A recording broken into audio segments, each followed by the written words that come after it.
నమస్తే sir. Honourable chief minister గారికి నమస్కారం సార్. మేము ఆర్మీలో 18 సంవత్సరాలు సర్వీస్ చేసి ఈ స్థలం కొనుక్కొని ఇల్లు కట్టుకుంటే అన్యాయంగా ఏ ఆదేశాలు లేకుండా మున్సిపాలిటీ వాళ్ళని చెప్పి ఇక్కడ లోకల్ దాదాగిరితోటి ఈ విధంగా పడేశారు సార్. ఇది ఎక్కడ అన్యాయము?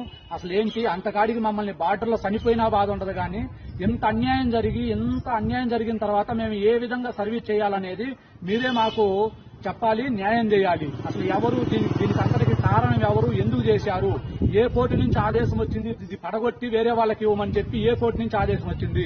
మేము 2010లో ఈ స్థలం కొనుక్కున్నప్పుడు లేని దోబీ ఘాట్లు, లేని గవర్నమెంట్ ల్యాండ్ మధ్యలో ఎలా పట్టుకొచ్చినాయి? ఇక్కడ రేట్లు పెరిగేదానికి ఉంది, వాటికి గవర్నమెంట్ ల్యాండ్ పట్టుకొస్తున్నాయి. నర్సాపేటలో ఎన్నో గవర్నమెంట్ ల్యాండ్లు ఉన్నాయి, ఎన్నో రకాలుగా పట్టుకొని ఉన్నారు. పెద్దోళ్ళు ఉన్నారు. ఈ విధంగా పల్లెటూరు నుంచి వచ్చి సర్వీస్ చేస్తూ 18 సంవత్సరాల ఆర్మీలో సర్వీస్ చేస్తూ ఇద్దరం అన్నదమ్ములము సంపాదించిన డబ్బుతో కట్టుకున్న దాన్ని ఈ విధంగా ధ్వంసం చేశారు. మీరే ఈ విధంగా చేస్తే మేము ఎక్కడికి వెళ్ళాలి? బార్డర్లో సర్వీస్ చేసేటప్పుడు చచ్చిపోతే అందరూ జేజేలు కొట్టేవాళ్ళు మీరు.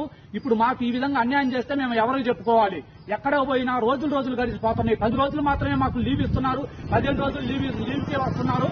ఎంతో మంది ప్రజలు జేజేలు కొడతారు కానీ ఈ విధంగా అన్యాయం జరిగిన తర్వాత ఎవరు కూడా అసలు సపోర్ట్ చేయరా? అసలు మీకు న్యాయమేనా ఇది? ఎక్కడ న్యాయం ఇది?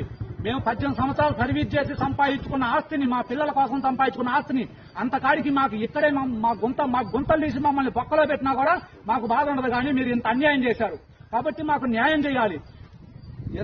ఎన్నో విధాలుగా కష్టపడి బార్డర్లో 12 సంవత్సరాలు మేము బార్డర్ ఏరియాలో నౌకరీ సంపాదించుకున్న ఆస్తి ఇది.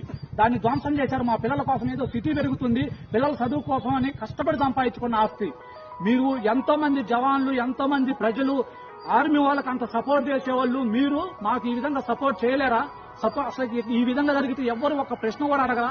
ఏ వార్తలలో ఎన్నో హైలైట్ చేస్తారు, చిన్న వాటికి కూడా హైలైట్ చేస్తారు. అలాంటిది ఇంత జరిగినా కూడా ఒక్క న్యూస్ వాళ్ళు కూడా ఇలా రియాక్ట్ కాలేదంటే అర్థం ఏంటి?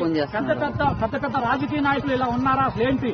ఆ గోపిరెడ్డి గారు చాలా మంచోళ్ళని నర్సాపేటలో మంచి టాక్ ఉంది. కానీ ఆయన అలా చేసి ఉండదని నేను అనుకుంటున్నాను. అసలు ఆయన చేసి ఉండకూడదు. కానీ ఆయన చేసి ఉండకపోతే మరి ఈ విధంగా ఎవరు దమ్ము చూసుకొని ఈ విధంగా చేశారు?